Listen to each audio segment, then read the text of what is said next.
Listen to this. Just make sure that you cover these ones whenever you do better. So usually the weightage of numerical questions is screen right now. Hopefully my audio is clear and the video is visible. Can somebody confirm? No, it's not audible. It has issues or is it not audible at all? You're not audible like Very little, sir. So this typically from the full fund chapter. So here you usually focus on calculation of net asset value, which is nothing but your NAV. So NAV is usually calculated based on the formula that is provided to you on your screen. There are two formulas that you need to remember. First is the holding period return, which is calculated as total return. so disturbance just back.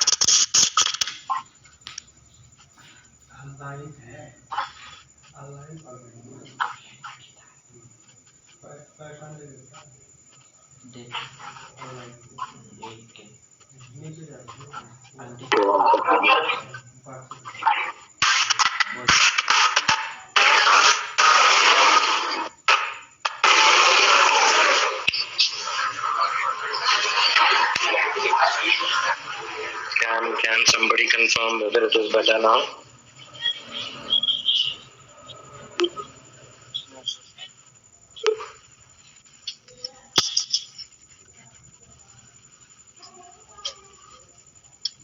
Okay, I'll try to do my best. I'm not really sure what the issue is.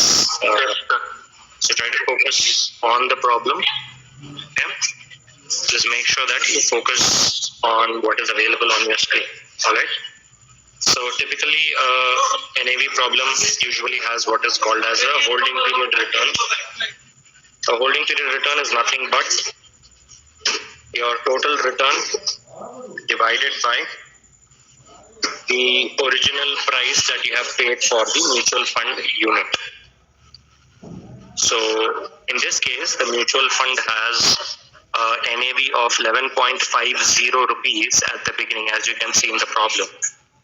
And also it is important to note that at the end of the year, the NAV increases to 12.10. So the difference in the price of this particular mutual fund unit is going to be 60 paisa. At the beginning it was 11.5 and at the end it was 12.1. So now the fund also distributed a dividend of 80 paisa, as you can see on the screen, and 70 paisa is your capital gains overall, which means the total return that you get from this particular mutual fund is the 60 paisa, that is the change in the price that you can see on screen, the dividend that you have received for 80 paisa, as well as the capital gains that is distributed to you for about 70 paisa. So the total returns are going to be 2 rupees 10 paisa here. And that goes in the numerator, and the denominator is going to be the original price of that particular NAV, which is 11.5 rupees, which is going to be your holding period return formula. So that is total return divided by the initial price of this particular mutual fund, which was 11.50. That gives you a net return, holding period return of 18.26. So this is your first type of mutual fund question. Is there any doubts in understanding this? If there is anything, please let me know. No, sir. No, sir. So all you have to do is, depending on question to question, you have to add all the different types of returns that you make from a mutual fund. That return can be dividend, interest income, capital gains, and price change. So just make sure that you add all the returns that you get from a particular mutual fund. All of those returns will be combined together and put in the numerator. And then in the denominator will be the price that you paid at the beginning, the price that you have invested for this particular mutual fund. And that in this case is 11.5. All right. that's your first type of problem, which is for holding period return. The second type of problem here is the NAV calculation itself. So as you can see in the question, all the dividends and capital gains in this particular case of a mutual fund, which is 80 paisa and 70 paisa, which is 1.5 rupees. And then the total amount received from an investment of 200 units. The second part of the question, if you notice, says if the dividend distributed and the returns gained is reinvested at an average NAV of 11.8,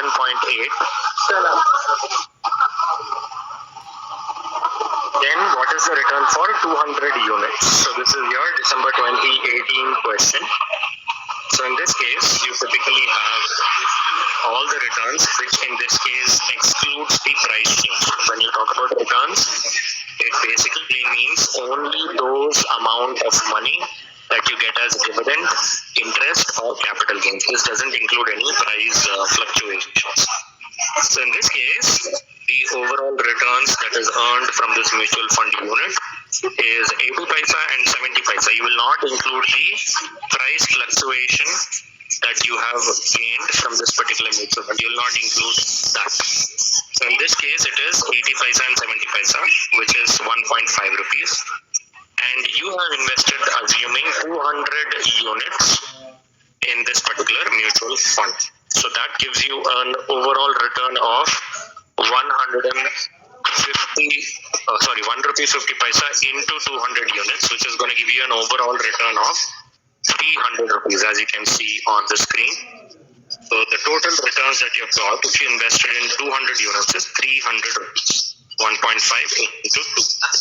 Now, if you have purchased additional units of the same mutual fund, that is what is called as reinvestment. Reinvestment means any particular mutual fund which typically has a particular NAV given in the problem, and that particular NAV is at the price at which you have reinvested that particular mutual fund. So in this case, the question says the reinvestment is going to be at 11.80 NAV, and you will invest the entire money that you have made as returns into the same mutual fund.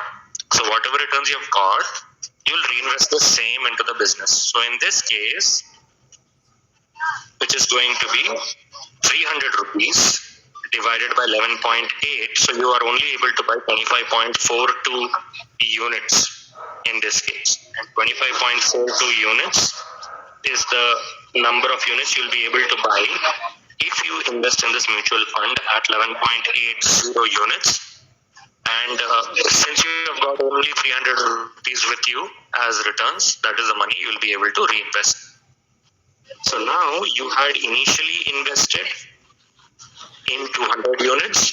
Now you have got 25.42 units. So that gives you a total of 225.42 units. And at the end of the year, this particular mutual fund is going to fetch you 12.10 rupees, which is the NAV at the end. So NAV at the beginning, 11.5. NAV in the middle, 11.8, and NAV at the end is 12.1. So that gives you three stages here. So now that all in all is going to be 225.42 units, which is going to be sold at 12.1 rupees, which gives you a total of 2,727 rupees approximately. But you have paid for 200 units, you paid 11.5 rupees. And for remaining units, you paid 11.8 rupees, right? So the original price paid, which is gone from your pocket and not from the returns that you reinvested, that is only 200 units, which you have invested your own money of. The 300 rupees that you invested, that is the money that you got as returns from that particular returns that you have reinvested in the mutual fund. So overall, the holding period return is going to be number of units at the end into ending price which is 2727.58 minus 2300. So your overall return is 427 rupees 0.58 and divided by the number of units that you purchased at the beginning, which is 2300 rupees. So that is your formula for holding period return, which again gives you an overall return of 18.59% approximately. Okay, so holding period return questions are quite typical in your examination, and if you've not understood any of the stages here, please let me know. Hope this question is clear. Yes, sir. Right. Now let's move to the second type of question, which talks about again a similar scenario, but this time you are given different values and you are required to calculate holding period return. So now I want you guys to read the question and solve it yourself. Write out for a few minutes yourself and see whether you can solve this question. The question is in front of you, June 2019 question this is. I'm going to be leaving this on screen for some time, and once you guys finish solving it, then you guys can let me know the answer, okay?